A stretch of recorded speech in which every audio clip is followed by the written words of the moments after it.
नमस्कार, मी विनायक. खुली चर्चा या आमच्या खास कार्यक्रमात तुम्हा सर्वांचं स्वागत. मुंबई महापालिकेचा महासंग्राम सुरू झालाय. 25 वर्ष एकत्र असलेली युती आता तुटलेली आहे. सेना आणि भाजपनी फारकत घेतलेली आहे. ज्या दिवशी युती तुटली त्या दिवशी 25 वर्ष आम्ही सत्तेत आणि या युतीमध्ये खरं तर युतीत सडलो असं पक्षप्रमुख उद्धव ठाकरे म्हणाले. मुख्यमंत्र्यांनी उद्धव ठाकरेंना पलटवार दिला खरा, शिवसेनेला कौरवांची सेना असा सुद्धा उल्लेख भाजपच्या मुंबईमधल्या काही बड्या नेत्यांकडून केला गेला. पण खऱ्या अर्थानं महापालिकेच्या तोंडावर ही युती तुटण्याची कारणं काय ही सुद्धा बाहेर आली. त्यावरून चर्चा सुरू झालेली आहे. मनसे हा एक फॅक्टर आहे. मनसे टाळी द्यायला सज्ज आहे, पण सेना मनसेची टाळी घेणार की नाही हे अजूनपर्यंत आपल्याला माहीत नाही आहे. याच मुंबई महापालिकेवर आज आपल्याला बोलायचं आहे. यासाठी बोलायला खुली चर्चामध्ये आपल्याबरोबर आहेत मुंबई महापालिकेतले एकेकाळचे शिवसेनेचा एक मोठा आवाज, कडखर आवाज, स्थायी समितीचे माजी अध्यक्ष आणि आत्ता जे दिल्लीमध्ये प्रतिनिधित्व करतायत ते राहुल शेवाळे. राहुल शेवाळे, स्वागत आहे तुमचं महाराष्ट्राच्या या खुली चर्चेमध्ये. खरं तर काही प्रश्नसुद्धा घ्यायचे आहेत आपल्याला, पण सुरुवात करूयात. मुंबई महापालिका हे तुमचं होमग्राऊंड आहे. या होमग्राऊंडमध्ये 25 वर्ष असलेली युती आता तुटलेली आहे. काय वाटतंय तुम्हाला स्वतःला? पहिल्यांदा पक्ष म्हणून आपण नंतर बोलूया, पण 25 वर्ष असलेली युती तुटलेली आहे, तुमचं काय असेसमेंट? 25 वर्ष असलेली युती तुटू नये याकरता सर्वांनीच प्रयत्न केले. शिवसेनेच्या माध्यमातून तर कित्येक वेळा प्रयत्न झाले, परंतु दुर्दैवाने ती युती तुटली आहे आता. आणि युती नसताना शिवसेनेचा परफॉर्मन्स कसा चांगला होईल त्या दृष्टिकोनातून आम्ही सर्वजण आता प्रयत्नशील आहे. शिवसेना पक्षप्रमुख उद्धवजींच्या नेतृत्वाखाली गेले कित्येक वर्ष मुंबई महानगरपालिकेची आम्ही विकासाची जी कामं केली आहेत ती कामं लोकांच्या समोर मांडून आणि भविष्यात येणाऱ्या 5 वर्षात मुंबईच्या विकासाची काय कामं करणार आहेत ह्या सर्व लेखाजोखा लोकांसमोर मांडून लोकांच्या पुढे शिवसेनेचा भगवा या महानगरपालिकेवर फडकवण्याच्या दृष्टीनेतून आम्ही पूर्ण रणनीती करत होतो. अगदी दिवस कमी उरलेले आहेत, पण म्हणून पहिल्यांदा साधे जरा प्रश्न विचारतो. कशी तयारी नेमकी चालली आहे? कारण आता तुम्हाला एकटा लढायचं आहे. 227 वॉर्ड आहेत आणि या 227 मध्ये आता प्रत्येक ठिकाणी वेगवेगळी रणनीती तुम्ही आखली असेल. कशी तयारी मुंबई महापालिकेसाठी सेना करते एकट्याने? सेनेची यापूर्वीच खऱ्या अर्थाने तयारी होती, कारण कित्येक वेळी भाजपाबरोबर युती असल्या कारणामुळे ज्या ठिकाणी शिवसेनेची ताकद होती पण त्या ठिकाणी पण भारतीय जनता पार्टीला तो वॉर्ड सोडावा लागायचा आणि दुर्दैवाने तिथला शाखा प्रमुख असेल किंवा पदाधिकारी तो नाराज व्हायचा. त्यामुळे कित्येक वर्ष त्याच्या मनातली एक इच्छा होती की शिवसेनेच्या धनुष्यबाण या चिन्हावरती निवडणूक लढवावी. त्यामुळे आपल्याला माहिती आहे मुंबईत प्रत्येक वॉर्डात शिवसेनेच्या एक तरी शाखा आहे, एकपेक्षा 2-2, 3-3 शाखा आहेत. त्यामुळे शिवसेनेकडे उमेदवार हे भरपूर आहेत आणि नवीन जी प्रभाग रचना झाली आणि नवीन जे आरक्षण झालं त्याचा फायदा खऱ्या अर्थाने शिवसेनेला होणार आहे. नवीन प्रभाग रचनेनुसार आणि आरक्षणामुळे शिवसेनेकडे सर्वात जास्त उमेदवार आहे आणि प्रत्येक प्रभागात 5-5, 6-6 इच्छुक असल्या कारणामुळे शिवसेनेचं एक चांगली संधी खऱ्या अर्थाने युती तुटल्यानंतर पण आणि नवीन प्रभाग रचनेनुसार शिवसेनेला एक चांगली संधी स्वतःची ताकद दाखवायला मिळालेली आणि ह्या 23 तारखेच्या रिझल्टवर आपल्याला शिवसेनेची ताकद दिसून येईल. अगदी तुम्ही म्हणताय 23 तारखेला आपल्याला सेनेची ताकद दिसून येईल, पण आता तुम्ही युतीचा उल्लेख केला. आपण आता युतीकडे येऊयात आणि या सगळ्या मुद्द्यांकडे येऊयात. पारदर्शी कारभार हा एक मुद्दा होता. मुख्यमंत्र्यांनी सांगितलं की या एका मुद्द्यामुळे युती तुटलेली. आम्हाला पारदर्शी कारभार करायचा आहे, सेनेला हा पारदर्शी कारभार नको आहे. पारदर्शी कारभार म्हणजे काय? कारण तुम्ही स्थायी समितीचे अनेक वर्ष अध्यक्ष होतात म्हणून विचारतो. या स्थायी समितीवर सुद्धा अनेक आक्षेप घेतलेले आहेत. ज्या काही गोष्टी, जी काही टेंडरिंग प्रोसेस होती त्यावर मुख्यमंत्र्यांनी आणि भाजपनं सुद्धा आक्षेप घेतलेले आहेत. पारदर्शी कारभार या एका मुद्द्यामुळे ही युती तुटली आहे. पारदर्शी कारभार, पारदर्शकता त्यांना हवी आहे. हा खऱ्या अर्थाने भारतीय जनता पार्टीला एक एक्झिट घेण्याचा, युती तोडण्याचा एक तो त्यांचा डाव होता. हे मुख्य कारण हे मुख्य कारण नाही आहे. पारदर्शकता ह्या नावावर चर्चा होऊन कुठे ना कुठेतरी शिवसेनेला बदनाम करायचं आणि शिवसेनेची प्रतिमा मलिन करण्याचा डाव मुख्यमंत्री आणि विशेष करून भारतीय जनता पार्टीचा होता आणि शिवसेना त्या डावाला बळी पडली नाही आहे. शिवसेनेने प्रत्येक वेळी त्याचं चोख उत्तर दिलं. पारदर्शकतेच्या संदर्भात बोलायचं तर खऱ्या अर्थाने माननीय मुख्यमंत्री हे जबाबदार आहेत आणि त्यांनी जबाबदारीने ह्या शब्दाचा उच्चार करायला पाहिजे. माननीय मुख्यमंत्री हे संपूर्ण महाराष्ट्र राज्यातील जेवढ्या महानगरपालिका आहेत त्या महानगरपालिकेचे अर्बन डेव्हलपमेंटचे त्यांच्याकडे खातं असल्या कारणामुळे प्रमुख तेच आहेत आणि संपूर्ण मुंबई महानगरपालिका असेल किंवा इतर महानगरपालिका, मुंबई महानगरपालिकेच्या संदर्भात बोलायचं तर मुंबई महानगरपालिकेचा जो कायदा आहे तो 1888चा कायदा आहे आणि मुंबई महानगरपालिकेची संपूर्णतः सिस्टीम आहे. त्या सिस्टीममध्ये प्रशासन आणि आयुक्त आणि अर्बन डेव्हलपमेंट या तिघांचा महत्त्वाचा रोल आहे. स्थायी समिती असेल किंवा राजकीय पक्ष लक्ष आहे त्याची भूमिका अत्यंत नगण्य असते. एखादं कॉन्ट्रॅक्ट असेल तर त्याचं टेंडर काढून त्याची टेंडर कमिटी फॉर्म करून त्या टेंडरमध्ये तो कंत्राटदार L1 हा फायनलाइज करायचा टेंडर कमिटीचा अधिकार असतो. टेंडर कमिटीने तो निर्णय घेतल्यानंतर आयुक्त त्या संदर्भातला प्रस्ताव स्थायी समितीसमोर आणतात आणि स्थायी समिती तो मंजूर करणं किंवा तो रिजेक्ट करणं हा फक्त अधिकार वैधानिक कमिटी म्हणून त्याचा स्थायी समितीचा अधिकार आहे. तो प्रस्ताव बनवण्याचा, कॉन्ट्रॅक्टर नियुक्त करण्याचा अधिकार स्थायी समितीला नाही आहे. जर स्थायी समितीने तो प्रस्ताव नाकारला तर आयुक्तांना एक विशेष अधिकार आहे आणि राज्य सरकारला पण एक विशेष अधिकार आहे की तो प्रस्ताव मंजूर करायचा. ह्यापूर्वी अशा कित्येक घटना घडल्यात की स्थायी समितीने प्रस्ताव नामंजूर करून सुद्धा तो प्रस्ताव राज्य सरकारने मंजूर केलेला आहे. त्यामुळे ह्या संपूर्ण प्रक्रियेत राज्य सरकारची भूमिका, अर्बन डेव्हलपमेंटची भूमिका अत्यंत महत्त्वाची आहे. आणि माझे माननीय मुख्यमंत्र्यांवर मी त्यांना आव्हान करतो, गेले 2.5 वर्ष त्यांनी मुंबई महानगरपालिकेची समन्वय समितीची एकही बैठक घेतली नाही. जर त्यांना मुंबई महानगरपालिकेत पारदर्शकता हवी होती तर त्यांनी मुंबई महानगरपालिकेच्या समन्वय समितीची बैठक घ्यायला पाहिजे होती. आणि अर्बन डेव्हलपमेंटचे जे प्रमुख असल्या कारणामुळे त्यांना एक्झिक्युटिव्ह पॉवर आहे, त्यांच्या हात कोणी बांधले होते का, यावर मी खऱ्या अर्थाने बोलू इच्छितो की वंदनीय शिवसेना प्रमुख जर यावेळी असले असते तर शिवसेना प्रमुखांनी गेल्या काँग्रेसच्या मुख्यमंत्र्यांचा हात सईला का उठत नाही या संदर्भात एक वाक्य उच्चारलं होतं. आणि त्यावेळेच्या UPA गव्हर्नमेंटचे पंतप्रधान होते, त्यांच्या बाबतीत पण एक वाक्य त्यांनी उच्चारलं होतं. जर आज ते असले असते तर ह्या मुख्यमंत्र्याच्या बाबतीत पण त्याच वाक्याचा पुनरुच्चार झाला असता. जे वाक्य मी घेऊ शकत नाही कारण मला अधिकार नाही, तो वंदनीय शिवसेना प्रमुखांनाच अधिकार. म्हणजे या सगळ्या गोष्टीला मुख्यमंत्री जबाबदार आहेत असं तुम्ही म्हणताय, कारण गेल्या 2.5 वर्षांमध्ये भाजपनं तुमच्यावर घोटाळ्यांचे अनेक आरोप केलेले आहेत. याच मुद्द्यावरून ते तुम्हाला म्हणतात की तुम्ही पारदर्शी नाही आहात. म्हणजे कचऱ्याचा घोटाळा असेल किंवा खड्ड्यांचा असेल, हे सगळे घोटाळे जे आहेत, वही पेन जे आहे महापालिकेच्या शाळेतला तो घोटाळा असेल, या घोटाळ्यांसाठी तुम्हाला ते जबाबदार धरतायत शिवसेनेला, कारण का शिवसेना ही सत्तेत आहे महापालिकेमध्ये. तुम्ही असं म्हणताय की या सगळ्याच्या मागे मग मुख्यमंत्री जे आम्हाला आमचा या घोटाळ्यांशी संबंध नाही. सर्वप्रथम मी खुलासा करतो की मुंबई महानगरपालिकेत कुठलाही घोटाळा झाला नाहीये. जे घोटाळा झाला नाहीये याच्यात पहिला त्यांचा आक्षेप होता कचरा नालेसफाईच्या संदर्भात. नालेसफाईचं जी तक्रार होती, मी स्वतः सर्वप्रथम माझीच तक्रार होती. आयुक्तांना मी सांगितलं होतं की मुंबईत नालेसफाईचं काम व्यवस्थित न झाल्या कारणामुळे आपण त्याची चौकशी करावी आणि जे कंत्राटदार आहे त्यांच्यावर कारवाई घ्यावी. तर काही कंत्राटदारांनी काम व्यवस्थित केलं नाही, त्यांच्यावर आयुक्तांनी कारवाई केली, FIR पण झाला. पण कंत्राटदारांचं जे पेमेंट होतं ते पेमेंट महानगरपालिकेने रोखलं आणि त्यांना एकही पैसा मुंबई महानगरपालिकेने दिला नाही. त्यामुळे ज्या कंत्राटाचे पैसेच कंत्राटदाराला दिले नाही, मुंबईकरांच्या टॅक्सपेअरचे पैसे दिले नाही, त्यामुळे तो घोटाळा होऊ शकत नाही. कॉन्ट्रॅक्टरने ते काम केलं नाही, चुका केल्या, त्याच्यावरती कारवाई झाली. दुसरा रस्त्याच्या संदर्भात रस्त्याच्या संदर्भात उल्लेख करतो की रस्त्याच्या 34 कामांची आपण चौकशी केली. त्या 34 कामांची टोटल कॉस्ट 550 कोटी होती आणि त्या 550 कोटीच्या कामाच्या बद्दल कंत्राटदारांना 150 कोटीचं पेमेंट झालं होतं.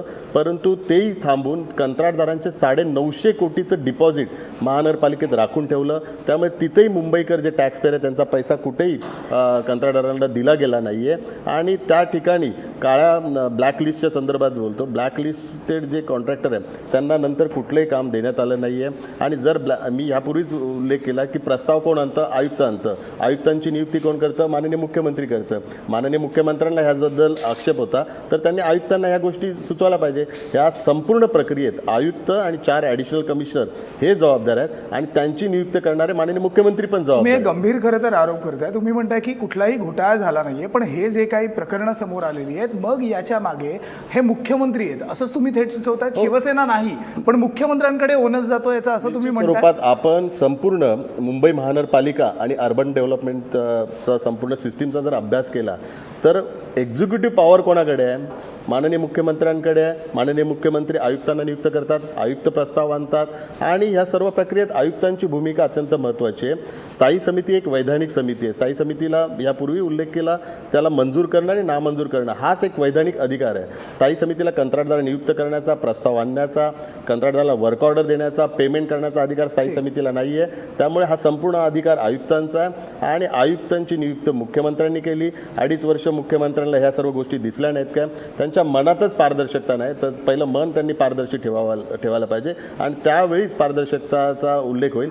भारतीय जनता पार्टीला शिवसेनेबरोबर युती तोडण्यासाठी एक्झिट पाहिजे होती आणि एक्झिट देताना शिवसेनेला बदनाम करून त्यांना युती तोडायची होती, तर तो त्यांचा डाव होता. तो डाव असफल झाला. शिवसेना पक्षप्रमुख उद्धवजींनी ज्यावेळी भूमिका स्पष्ट झाली त्यावेळीच त्यांचा डाव तो असफल झाला आणि त्यांचा खरा चेहरा हा मुंबईकरांच्या समोर आला.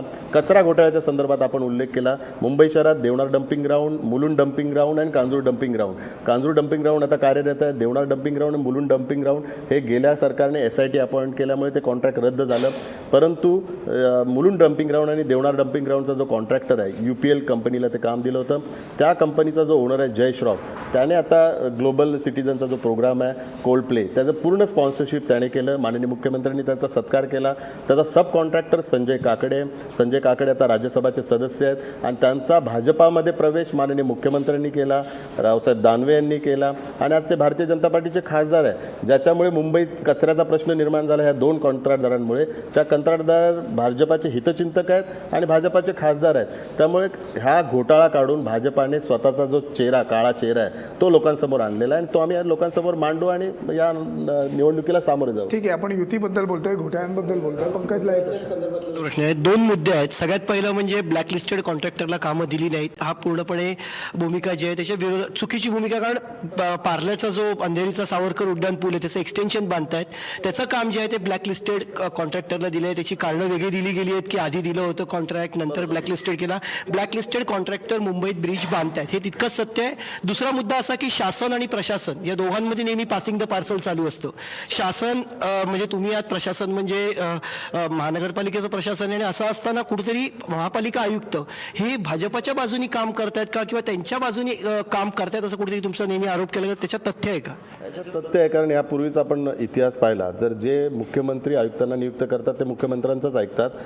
स्थानीय जे सत्ताधारी असतील त्यांचं कधीच ऐकत नाही. या कित्येक आयुक्तांनी मुख्यमंत्र्यांच्या बाजूनेच जो काही निर्णय असेल तो निर्णय दिलेला आहे. आपण ब्लॅकलिस्टेड कॉन्ट्रॅक्टरचा जसा उल्लेख केला आपण, तर तो जो प्रस्ताव होता त्यात आयुक्तांना भूमिका स्पष्ट करायला सांगितली होती.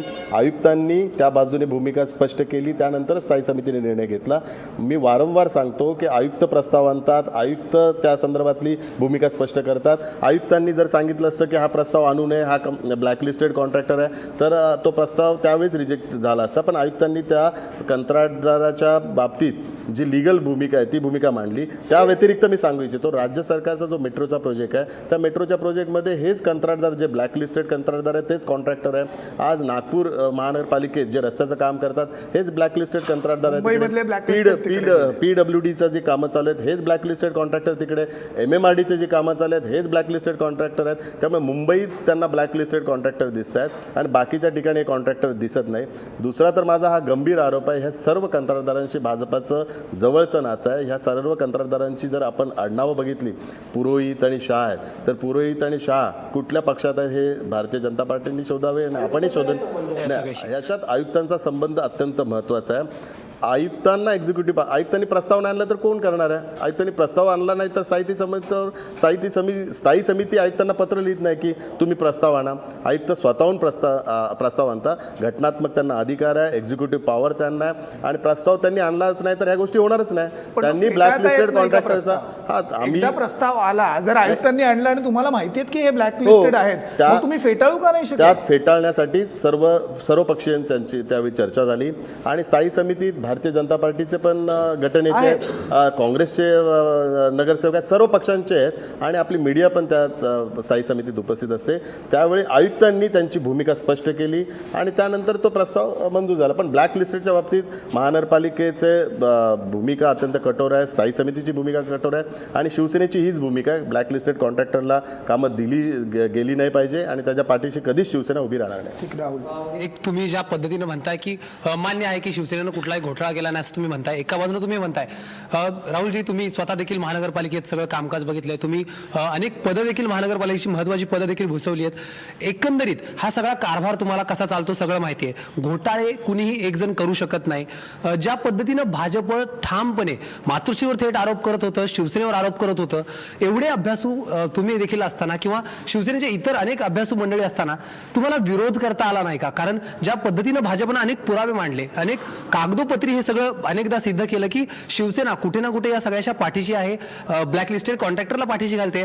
मग शिवसेना कुठं कमी पडली? स्वतः चुकी नाही आहेत, तुम्ही आज जे ठामपणे सांगताय ते मांडायला शिवसेना नेमकं कमी कुठं पडली आहे? सर्वप्रथम सांगतो की मुंबई महानगरपालिकेत कुठलाही घोटाळा झाला नाही आहे आणि त्यांनी कुठल्याही पुराव्यानिश्चित सिद्ध केलं नाही की शिवसेनेचा त्यात सहभाग आहे. त्यांच्याकडे तसला कुठलाही पुरावा नाही आहे आणि या संदर्भात उशीर का झाला याच्याबद्दल खुलासा करतो. त्यांचा सर्वप्रथम डोळा होता मुंबई महानगरपालिकेची निवडणूक. मुंबई महानगरपालिकेच्या निवडणुकीत शिवसेनेला बदनाम करून मुंबई महानगरपालिका काबीज करण्याचा त्यांचा डाव होता.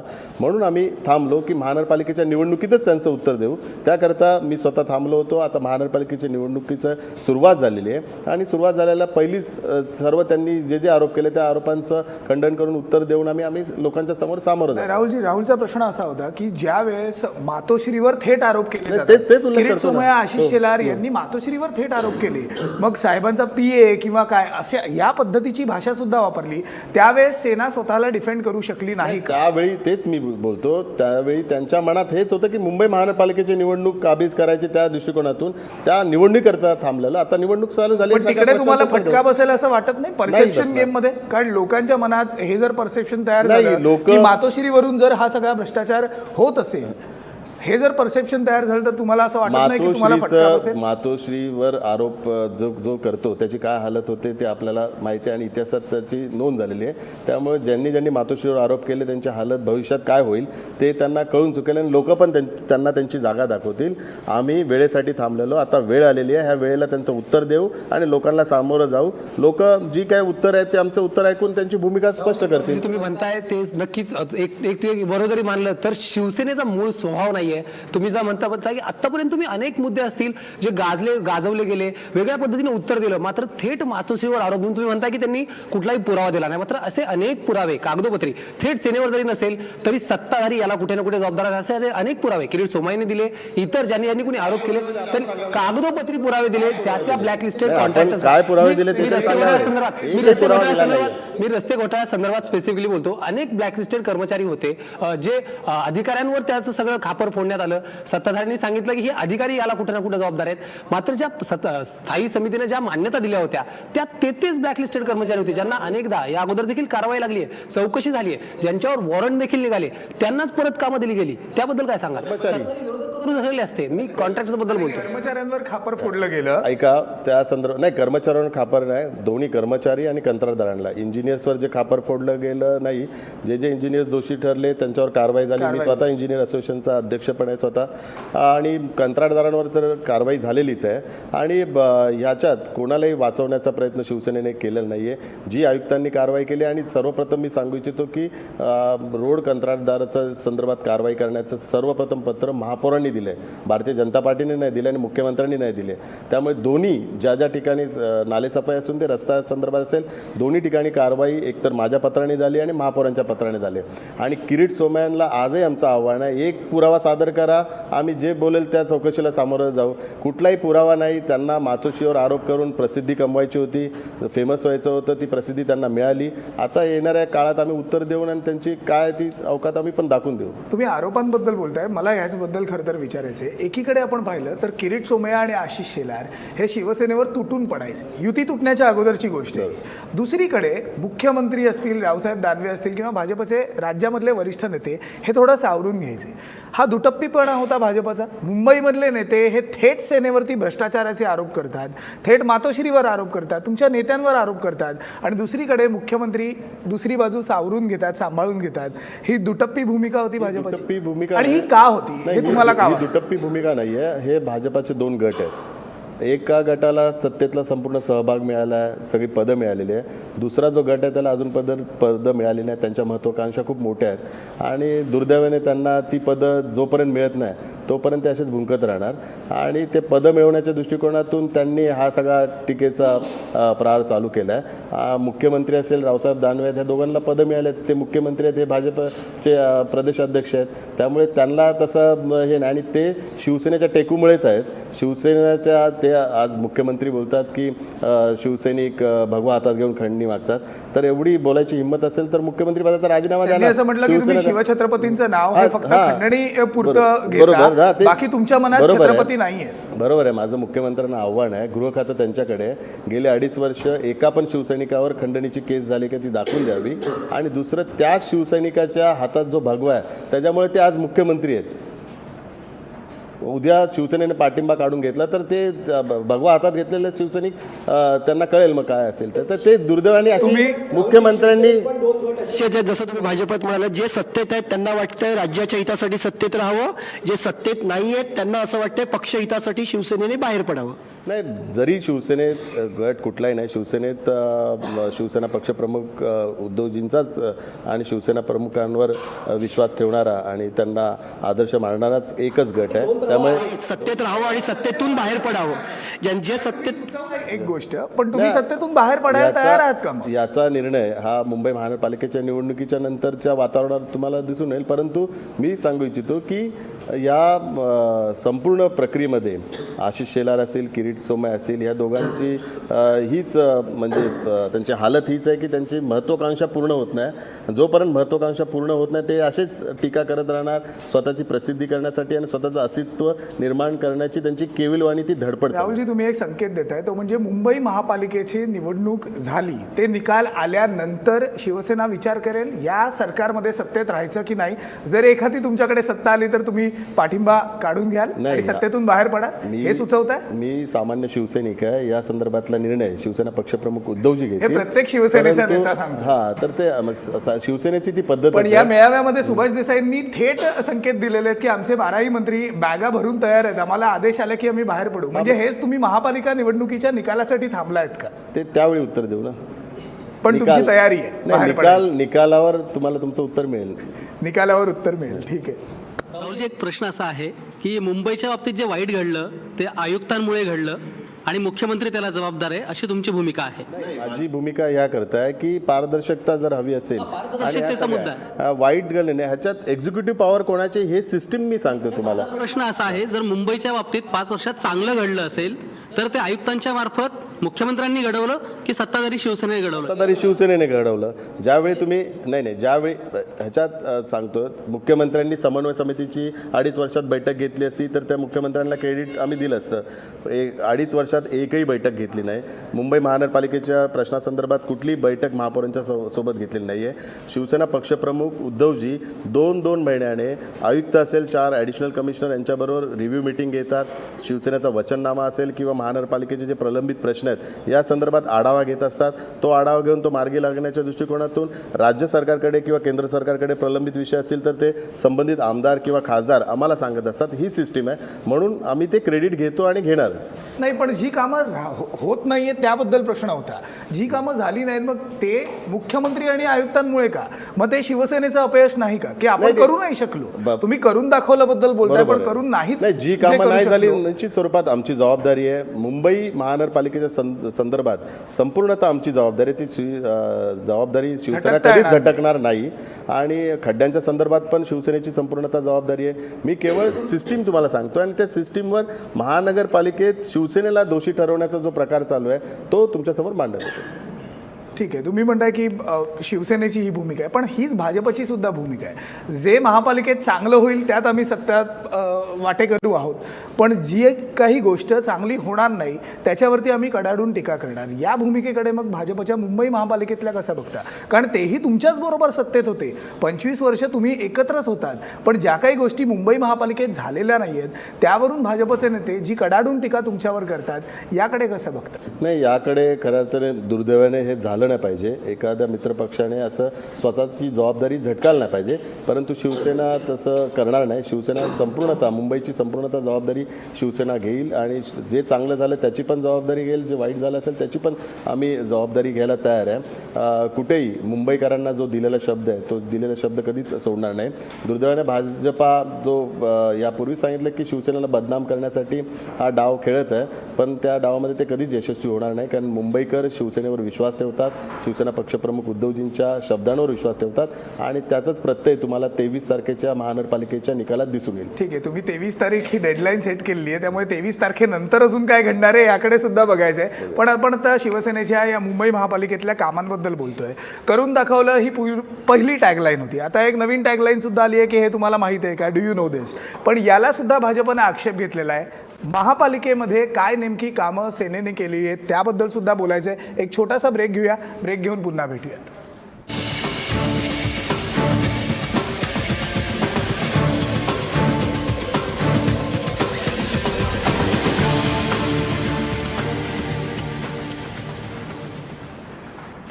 खुली चर्चामध्ये आपण आज राहुल शेवाळेंशी चर्चा करतोय.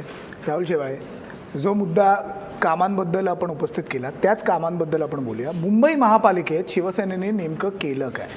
मुख्यमंत्र्यांनी आपल्या भाषणामध्ये थेट आरोप तुमच्यावर केलेत की तुम्ही फार काही केलं नाही. जे 25 वर्षात होणार होतं ते झालेलं आहे. त्याच्यामुळे तुम्ही काही करून दाखवलं जे सेना म्हणते तसं काही घडलेलं नाही आहे. आम्हाला काही करून दाखवायची गरज नाही आणि बोलायची गरज नाही. लोक आमचं काम बघतात आणि म्हणतात हो तुम्ही करून दाखवलं. या मुख्यमंत्र्यांच्या आरोपांना तुम्ही कसं उत्तर द्या? सर्वप्रथम मुख्यमंत्र्यांचा जो आरोप आहे त्याला लोक उत्तर देतील 21 तारखेला. आणि जसं मी सांगितलं की 23 तारखेला मुंबई महानगरपालिकेवर भगवा फडकूनच लोक त्याचं उत्तर देतील. मुंबई महानगरपालिकेच्या माध्यमातून गेल्या 5 वर्ष असेल आणि त्यापूर्वी पण मुंबई शहराची जी पाण्याची गरज पाहता मिडल वैतरणा जो डॅम तो बनवण्यात आला आणि देशातली पहिली महानगरपालिका की स्वतः डॅम बनवलेलं आहे. ह्यापूर्वीचे पण डॅम महानगरपालिकेच्या माध्यमातून झाले, राज्य सरकारच्या सहकार्याने झाले. पण हा मिडल वैतरणा डॅम हा सर्वात जगात जर आपण पाहिला तर त्याचा जगात 8वा का 9वा नंबर लागतो की फास्टेस्ट त्याचं जे कॉन्क्रिटायझेशन झालं. त्या संदर्भात मुंबई महानगरपालिकेचं जे हॉस्पिटलच्या संदर्भात बोलतो, खऱ्या अर्थाने मुख्यमंत्र्यांना महानगरपालिकेच्या संदर्भात बोलण्याचा अधिकारच नाही. कारण मुंबई महानगरपालिकेचं आरोग्याच्या संदर्भातलं कर्तव्य एवढंच आहे की प्राथमिक आरोग्याची सुविधा ही महानगरपालिका देते. संपूर्ण जर देशात पाहाल तर अर्बन महानगरपालिकेचं कर्तव्य फक्त प्राथमिक आरोग्य द्यायचंच असेल. पण देशातली पहिली महानगरपालिका आहे ज्याचे 4 मेजर हॉस्पिटल, 16 पेरिफेरल हॉस्पिटल आणि स्वतःचे मेडिकल कॉलेज आहेत. 3 मेडिकल, आता एक नवीन 4थं मेडिकल कॉलेज चालू झालं आहे. देशातल्या कुठल्याही महानगरपालिकेकडे नाही. ही राज्य सरकारची जबाबदारी आहे जी मुख्यमंत्र्यांची. ती जबाबदारी मुंबई महानगरपालिका करते. हॉस्पिटलमध्ये अद्ययावत सुविधा, मला माहिती आहे काही पेशंट्सला त्रास होतो कारण जी पेशंटची संख्या पाहता आणि संपूर्ण सिस्टीम पाहता जी राज्य सरकारने सुविधा द्यायला पाहिजे पेशंटला ती महानगरपालिका देते. शाळेच्या बाबतीत व्हर्च्युअल क्लासरूम असतील, शाळा सगळं त्यांची पुनर्बांधणी करून अद्ययावत करायचं हेही काम मुंबई महानगरपालिकेच्या माध्यमातून झालं. शाळेच्या बाबतीत पण सांगतो मुख्यमंत्र्यांची जबाबदारी आहे सेकंडरी एज्युकेशनची. प्रायमरी एज्युकेशनची जबाबदारी आहे मुंबई महानगरपालिकेची 1ली ते 7वी. पण दुर्दैवाने अजूनपर्यंत मुंबई शहरात राज्य सरकारची एकही सेकंडरी एज्युकेशनचं स्कूल नाही आहे. एकही. जर आपण मुंबई बाहेर पाहाल तर जिल्हा परिषदच्या शाळा असतात, पण मुंबई शहरात 1ली ते 7वीची जबाबदारी महानगरपालिकेची. 7वीच्या वरचं जे शिक्षण द्यायचं त्याचे एकही शाळा राज्य सरकारची नाही.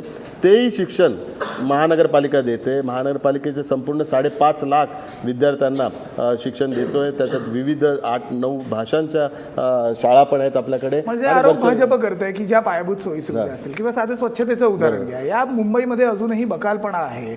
या सगळ्या गोष्टीला मग ही महापालिका जबाबदार नाही का? ज्यावेळेस तुम्ही म्हणता की आम्ही या गोष्टी करून दाखवल्या, पण ज्या गोष्टी झाल्या नाहीत मग त्याच्यासाठी ही तुम्ही जबाबदारी ॲटलिस्ट घेता का? नाही, आहे जबाबदारी. मी यापूर्वी बोललो मुंबई महानगरपालिकेत ज्या गोष्टी झाल्या नसतील त्याची जबाबदारी, पण त्या का झाल्या नाहीत याची कारणं पण लोकांनी जाणून घ्यायला पाहिजे.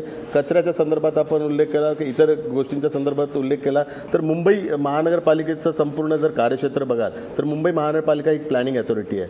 नंतर राज्य सरकारने त्यात SRA, म्हाडा, MMRD, आणि इतर जी प्लॅनिंग अथॉरिटी निर्माण केल्या, त्यामुळे मुंबई महानगरपालिकेचं जे कार्यक्षेत्र आहे त्या कार्यक्षेत्रात आपण सर्व्हिस देतो, पण त्या ठिकाणी सर्व्हिस देताना तांत्रिक अडचणी येतात. त्यामुळे कचऱ्याच्या ज्या काही समस्या आपल्याला दिसून येतात, तर या भागात ज्यावेळी स्लम असतील किंवा या ठिकाणी येतात, तर याची कारणं पण राज्य सरकारवर अवलंबून आहेत. आज संपूर्ण दिल्लीचं जर आपण बघाल तर दिल्ली पूर्ण स्टेट गव्हर्नमेंटच्या अंडर आहे आणि 3 महानगरपालिका तिथे. पण तुम्ही म्हणताय वेगवेगळ्या अथॉरिटीज केल्यामुळे हे प्रॉब्लेम झालेत आपलं. ठीक आहे राहुल. राहुलजी, ज्या महानगरपालिकेच्या पार्श्वभूमीवर खरं तर अनेक जे महानगरपालिकेतले जाणकार नेते आहेत ते शिवसेनेने पुढे आणलेले आहेत. तुम्ही स्वतः असाल, अनिल परब असतील, सुनील प्रभू असतील. जी बैठक, जी जुनी जी टीम होती महापालिकेच्या पार्श्वभूमीवर, पुन्हा एकदा शिवसेना या सगळ्यांना कामाला लागली आहे. अनेक महत्त्वाचे मुद्दे आहेत, बारीक अभ्यास या सगळ्यांचा आहे.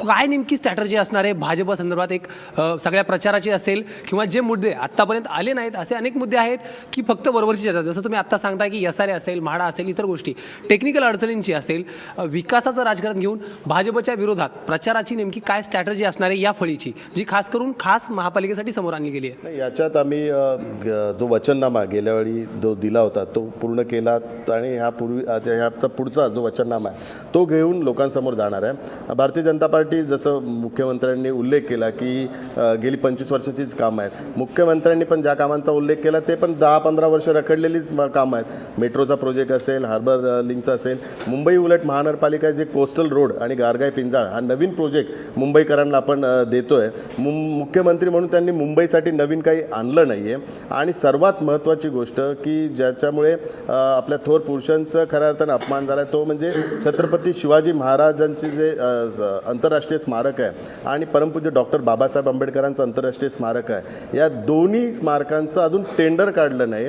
आणि त्याचा कॉन्ट्रॅक्टर नियुक्त झाला नाही आहे. माझ्या माहितीप्रमाणे सामान्य प्रशासनाचं एक नियमावली असते की एखादा शासकीय कार्यक्रम घ्यायचा किंवा मुख्यमंत्री किंवा पंतप्रधान किंवा राष्ट्रपती यांच्या हस्ते जे उद्घाटन करायचं ते उद्घाटन करताना वर्क ऑर्डर ज्या कामाचे असेल त्याच कामाचं ते उद्घाटन करू शकतात. दुर्दैवानं आपण माहिती घ्या, ह्या दोन्ही कामाचं टेंडरही काढलं नाही, त्याची वर्क ऑर्डर इश्यू नाही आहे आणि अशा वेळी देशाचा पंतप्रधान त्या कामांचं उद्घाटन करतो आणि लोकांची फसवणूक करून ते जात आहेत. तर ही एक दुर्दैवाची गोष्ट आहे. या संदर्भात पण शिवसेना आता आक्षेप घेणार आहे की ज्या कामाचं वर्क ऑर्डरच नाही त्या कामाचं पंतप्रधानांनी उद्घाटन केलंच कसं. ठीक, तुम्ही आता कोस्टल रोडचा पण उल्लेख केलात, पण या कोस्टल रोड संदर्भात सुद्धा एक मोठा आरोप केला मुख्यमंत्र्यांनी. कोस्टल रोड करायचा हे ठरलं, महापालिका म्हटली तो आम्ही करणार, मग महापालिकेच्या अखत्यारीत दिला गेला. पण दुसरीकडनं शिवसेनेने कोळी बांधवांना जाऊन सांगितलं की मग जर हा कोस्टल रोड झाला तर तुम्हाला याचा फटका बसेल आणि म्हणून सेनेनेच कोळी बांधवांचे कान भरले असंही मुख्यमंत्री म्हणालेले आहेत. याला कसं तुम्ही उत्तर नाही, कारण कोस्टल रोड महापालिकेने करायचं हे तुम्हीच मागून घेतलं होतं. दुर्दैवाने मुख्यमंत्रीची प्रतिमा जर पाहता तर ते असं का बोलतात, खोटं का बोलतात तेच आता प्रश्न निर्माण झाला आहे. आणि महापालिकेच्या निवडणुकीला पार्श्वभूमी घेऊन खोटं बोलणं आणि रेटून बोलणं हे आता मुख्यमंत्र्यांकडून शिकावं लागेल. कोस्टल रोडच्या संदर्भात कोळी बांधवांचा जो विरोध होता, सर्वात प्रथम उद्धवजींनीच कोळी बांधवांना बोलून त्यांची भूमिका समजून घेतलं. कुठेही कोळी यापूर्वी शिवसेनेची भूमिका आहे की कोळी बांधवांना त्रास न होता कोस्टल रोड झाला पाहिजे. शिवसेनेची पण आज तीच भूमिका आणि कोळी बांधवांना समजवण्याचं काम पण शिवसेना पक्षप्रमुख उद्धवजींनी यापूर्वी केलं आहे आणि पुढेही करणार आहे. त्यामुळे कुठेही शिवसेनेने भडकवलं नाही आहे. आणि त्यांनी उल्लेख केला त्यांच्या भाषणामध्ये की हा प्रकल्प राज्य सरकार करणार होते पण मुंबई महानगरपालिकेने मागून घेतला आणि तो त्याचा टेंडरच्या इश्यूवर.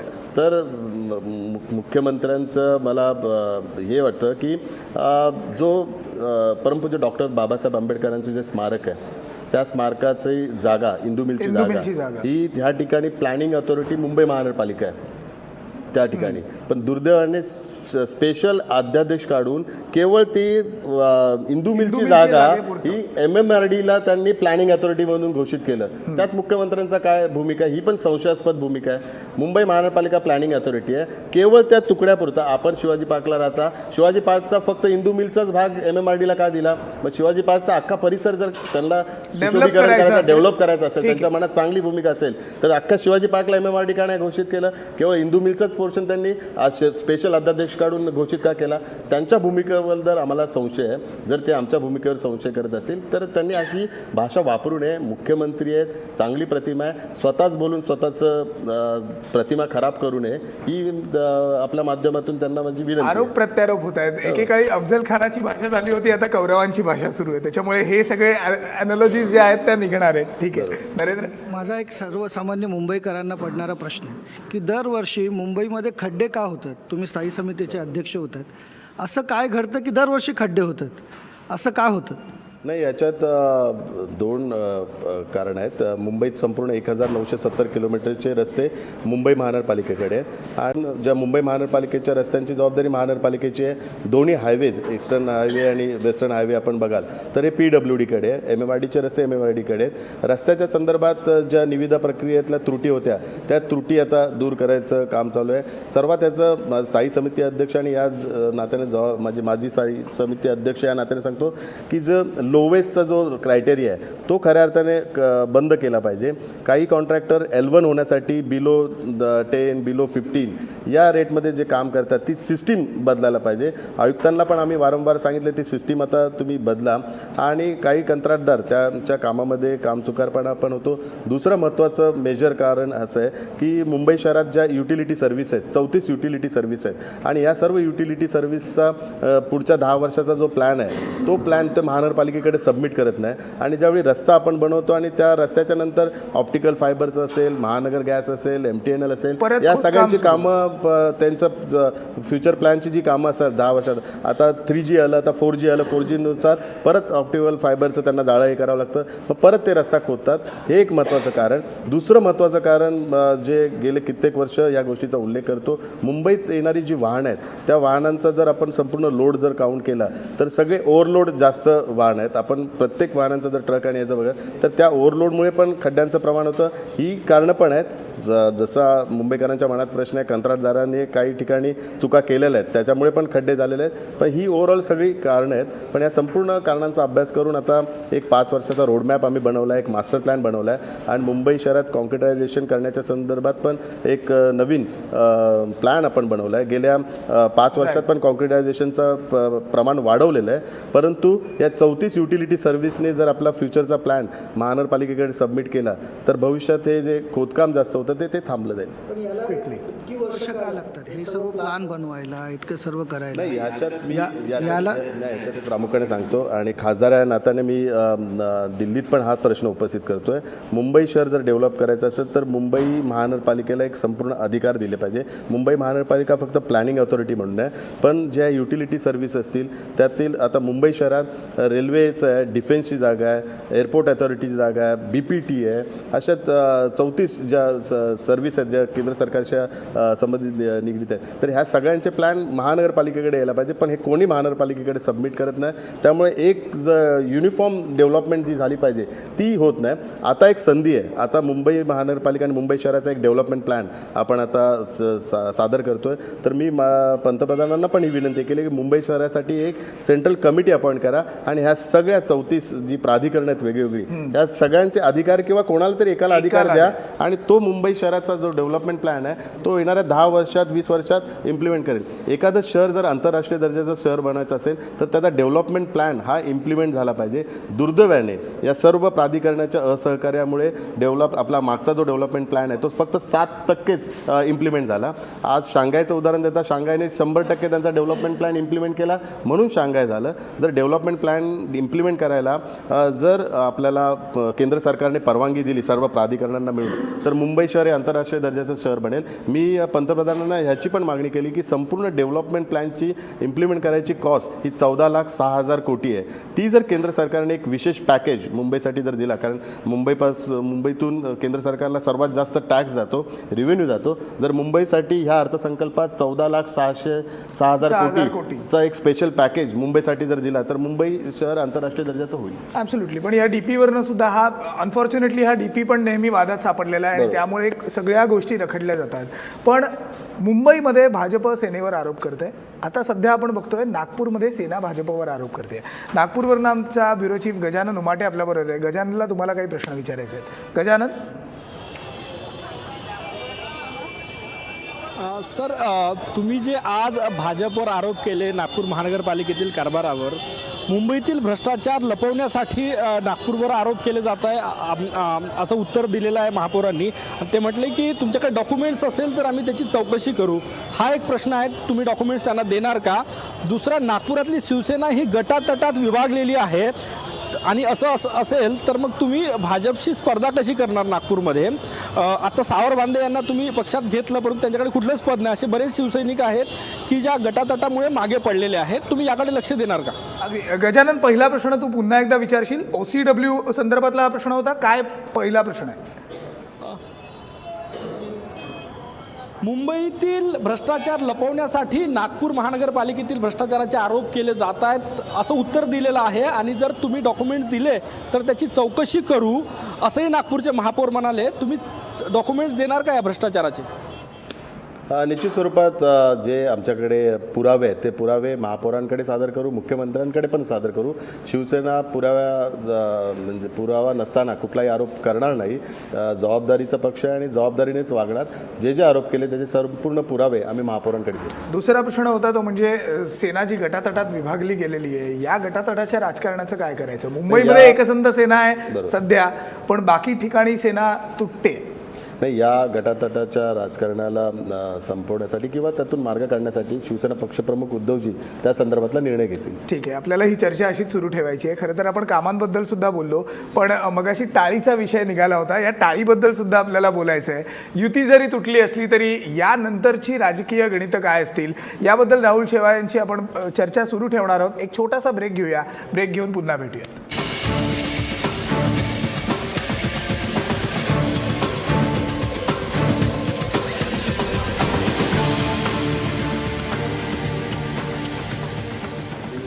खुली चर्चामध्ये आपण राहुल शेवाळेंची आज चर्चा करतोय. राहुल शेवाळे, जो मुद्दा ब्रेकपूर्वी मी म्हटलं तो म्हणजे सेना मनसेचा. खरं तर उद्धव ठाकरेंनी आता स्पष्ट केलं आहे की आम्हाला मनसेबरोबर युती करायची नाही आहे, पण सर्वसामान्य शिवसैनिक आणि सर्वसामान्य मनसैनिक या दोघांच्याही मनात ही युती होती आणि या दोन भावांनी एकत्र यावं महापालिका निवडणुकीच्या तोंडावर असंही वाटत होतं. हा जो निर्णय, या निर्णयाकडे तुम्ही एक सगळेच जण म्हणतात की आम्ही एक सर्वसामान्य शिवसैनिक आहोत, म्हणून तुम्ही कसं बघताय? नाही, या निर्णयासंदर्भात खऱ्या अर्थाने हा प्रश्न निर्माणच झाला नाही पाहिजे. कारण गोरेगावचा जो मेळा होता त्या मेळाव्यातील जर आपण शिवसेना पक्षप्रमुख उद्धवजींचं जर भाषण ऐकलं असेल तर त्या भाषणामध्ये संपूर्ण भविष्यातली शिवसेनेची दिशा काय असणार हा संपूर्ण त्यांनी उल्लेख केलेला आहे. त्यामुळे हा प्रश्न काही जण स्वतःच्या स्वार्थासाठी हेतू परस्पर तो निर्माण करतायत आणि हा पण कोणाचा तरी राजकीय डाव असेल, परंतु शिवसेनेची दिशा आता ठरलेली आहे आणि शिवसेना त्या दिशेनेच जाणार आहे. कोणाचा तरी राजकीय डाव म्हणजे काय म्हणतात? आपण हे मुद्दाम चर्चेला सुरुवात झाली, चर्चेला आणून कोणतरी त्यात राजकीय डाव साधण्याचा प्रयत्न करत आहेत. परंतु गोरेगावच्या भाषणात पक्षप्रमुखांची जी भूमिका आहे ती स्पष्ट आहे. त्यामुळे त्या भूमिकेच्या व्यतिरिक्त कुठलाही विचार केला जाणार नाही. यानंतर म्हणजे कोणाशीच युती करणार नाही की फक्त भाजपशी यापुढे कुठल्या निवडणुकीत युती करणार नाही? नाही, कोणाशी युती करणार नाही अशी त्यांनी स्पष्ट भूमिका घेतलेली आहे. ती भूमिका ती सदैव तशीच ठेवणार. ठीक आहे. सौरभ? सर, माझा पुढचा प्रश्न भाजप सेनेच्या तुटलेल्या युती संदर्भातला आहे. एकीकडे आता भाजप आणि सेनेतला हा वाद रोजचा झाला आहे, तो सामनासुद्धा रंगत चाललो आहे. यात महाभारत आलं, यापूर्वी शोलेचे सुद्धा कॅरेक्टर बरेच येऊन गेले आहेत आणि 25 वर्ष राहून आम्ही युतीत सडलो असं उद्धव ठाकरेंनी म्हटलं आहे. पण आज चंद्रकांत पाटील हे भाजपचे एक ज्येष्ठ नेते आहेत, त्यांचं स्थानसुद्धा खूप मोठं आहे भाजपमध्ये. त्यांनी वक्तव्य केलं आहे की शिवसेना आणि भाजप हे नैसर्गिक मित्र आहे आणि मुंबई महापालिका निवडणुकीनंतर आम्ही पुन्हा एकत्र येऊ असं त्यांनी म्हटलं आहे. म्हणजे भाजपसोबत निवडणुकीनंतर कुठल्या तरी निवडणुकीला सामोरं जाण्यासाठी जाऊन पुन्हा सडण्याची शिवसेनेची तयारी आहे का आणखी? नाही, यात सांगू इच्छितो की त्यांच्या गोरेगावच्या भाषणात त्यांनी शिवसेनेचा उल्लेख केला अहंकारी भाषा. तर शिवसेनेची अहंकारी भाषा नाही, शिवसेनेची विश्वासाची भाषा आहे आणि शिवसेनेला हाच आत्मविश्वास आहे की मुंबईकर शिवसेना प्रमुखांच्यावर विश्वास ठेवून आणि शिवसेना पक्षप्रमुख उद्धवजींच्या नेतृत्वावर विश्वास ठेवून एक हाती सत्ता देतील. त्यामुळे अशी वेळ त्यांच्यावर येणार नाही. एक संभ्रमाचं वातावरण निर्माण करायचं आणि पुन्हा मतदारांमध्ये तो गैरसमज पसरवायचं हे काम आहे. जर त्यांनी आता शिवसेनेवर एवढे आरोप गंभीर करत आहेत तर निवडणुकीला सामोरं जावं, विनाकारण जर तरच्या गोष्टींचा उल्लेख करू नये. जे काय ते मतदार ठरवतील. मग तुम्ही म्हणता की निवडणुकीला सामोरं जावं आणि मतदार ठरवतील पुढच्या या सगळ्या गोष्टी, पण ज्या बैठका सध्या मुख्यमंत्री मुख्यमंत्री घेत आहेत. म्हणजे आता बजेटच्या तोंडावर सुद्धा ज्या काही बैठका घेतल्या त्याला तुम्ही गेला नाहीत. खासदारांच्या बैठका होत्या, सेनेने आज बहिष्कार टाकलेला आहे. आज दिल्लीमधल्या बैठकीवर सुद्धा बहिष्कार टाकला गेला. तुम्ही भाजपवर सध्या प्रेशर क्रिएट करण्याचं काम करताय का? हे प्रेशर टॅक्टिक्स आहेत का की ज्या ज्या बैठका मुख्यमंत्री बोलवतील किंवा पंतप्रधान बोलवतील त्यांना आता जायचं नाही, हे आता तुम्ही ठरवलंय नाही असं नाही निवडणुकीपर्यंत? नाही, आपण जर माहिती घ्याल तर गेल्या वर्षी अर्थसंकल्पाच्या अगोदर मुख्यमंत्र्यांनी बैठक घेतली नाही. सर्व खासदारांनी विशेष करून शिवसेनेच्या खासदारांनी मागणी केली, त्यांना पत्र लिहिलं, तर त्यांचं उत्तर होतं की गरज नाही म्हणून. आता त्यांना कशी काय गरज दिसून आली? केवळ महानगरपालिकेच्या निवडणुकीला सामोरं ठेवून बैठक ठेवलेली आहे, औपचारिकता आहे. आणि एखाद्या अर्थसंकल्पाच्या विषयासंदर्भात बैठक ठेवायची असेल तर त्यांनी 1.5-2 महिन्यापूर्वी ठेवावी, कारण कुठल्याही अर्थसंकल्पाच्या विषयासंदर्भातल्या सूचना असतात त्या ऐनवेळी कधीच अंतर्भूत होत नाही. खऱ्या अर्थाने बजेट 2 दिवसापूर्वी तर नक्कीच. खऱ्या अर्थाने बजेट हा नोव्हेंबर आणि डिसेंबरमध्ये होतो. नोव्हेंबर आणि डिसेंबरमध्ये जर त्यांनी बैठक ठेवली असती तर त्यांच्या मनात पारदर्शकता आहे असं दिसलं असतं, पण दुर्दैवाने त्यांच्या मनातच पारदर्शकता नाही आहे आणि केवळ औपचारिकता म्हणून ती बैठक ठेवलेली आहे. आणि अशा बैठकीला काय अर्थ नाही, म्हणून शिवसेनेचे खासदार त्याला उपस्थित राहिले नाही आहे. आणि दिल्लीतल्याही बैठकीत तीच औपचारिकता होती ही, म्हणून शिवसेनेची भूमिका, जर तुमच्या मनात पारदर्शकता असेल तर नोव्हेंबर डिसेंबरला बैठक ठेवावी. जर त्या बैठकीत जे जे सूचना मांडल्या जातील तर त्या बजेटमध्ये अंतर्भूत होतील. या पारदर्शकतेचा बॉल तुम्ही पुन्हा एकदा मुख्यमंत्र्यांच्या कोर्टात टाकताय, पण यानंतरही जर काही बैठका झाल्या तर त्या बैठकांना सुद्धा तुम्ही जाणार नाही? नाही, मुख्यमंत्र्यांच्या मुंबईच्या विकासाच्या संदर्भात आणि महाराष्ट्राच्या जनतेशी निगडीत कुठला प्रश्न असेल तर शिवसेना खासदार या नात्याने, शिवसेना आमदार या नात्याने निश्चित स्वरूपात त्या महाराष्ट्राच्या जनतेला न्याय देण्यासाठी आणि मुंबईच्या विकासाच्या कामासाठी बैठकांना उपस्थित राहतील. कारण मुख्यमंत्री एक त्यांचं वैधानिक पद आहे आणि ह्या सर्व राजकारणाचा मुंबईच्या विकासाला फटका बसू नये आणि महाराष्ट्राच्या जनतेला फटका बसू नये त्याकरता शिवसेना जे जे मुंबईशी निगडीत आणि महाराष्ट्राच्या जनतेच्या निगडीत प्रश्न आहे त्यासाठी उपस्थित राहते. ठीक आहे सचिन. पारदर्शकतेचा मुद्दा येतोय कायम. शिवसेना भाजप एकमेकांवर आरोप करताय. शशी थरूर काँग्रेसचे नेते आज मुंबईत त्यांनी मागणी केली आहे की त्रयस्थ संस्थेकडनं मुंबई महापालिकेचं एक ऑडिट होऊन जाऊ द्या. तर यावर तुमची प्रतिक्रिया काय? शशी थरूर यांना माहीत नाही की CAGचं संपूर्ण रिपोर्ट आहे आणि ते दरवेळी मुंबई महानगरपालिकेचं ऑडिटचं संपूर्ण रिपोर्ट जो राज्य सरकारकडे सबमिट होतो आणि राज्य सरकार CAGकडे देतो. तर ह्या सर्व ऑडिट ह्यापूर्वीच होतात.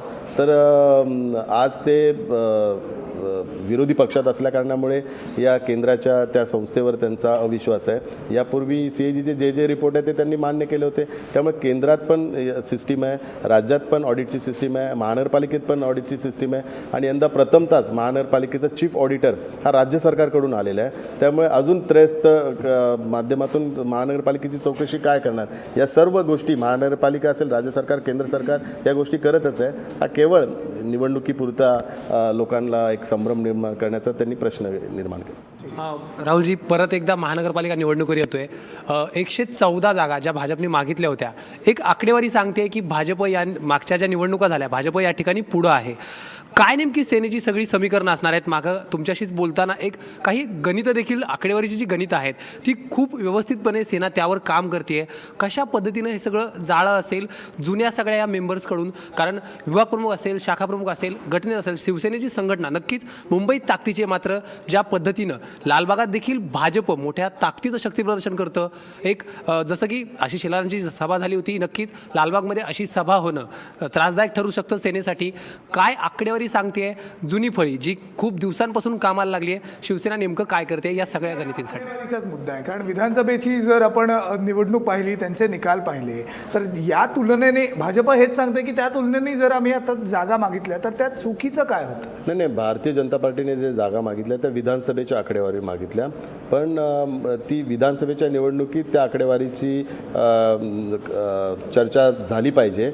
ही मुंबई महानगरपालिकेची निवडणूक आहे. गेल्या मुंबई महानगरपालिकेच्या निवडणुकीत भाजपाचं जे संख्याबळ आहे त्या संख्याबळाच्या आधारावर, कारण ज्या ज्या ठिकाणी भाजपाला लीड मिळाली त्याच्यानंतर आम्ही वाढलोय की बरोबर लोकसभा झाली, विधानसभा झाली, त्यात आमचा प्रभाव दिसलेला आहे. सेनेपेक्षा आमचा प्रभाव मुंबईत पण जास्त होता असं त्यांचं म्हणणं आहे. ते ऍक्च्युली त्यावेळी परिस्थिती वेगळी होती, मोदी लाट होती. आताची परिस्थिती वेगळी आहे आणि विशेष करून ज्या ठिकाणी त्यांना लीड ते दाखवतात त्या ठिकाणी शिवसेनेचे नगरसेवक आहेत.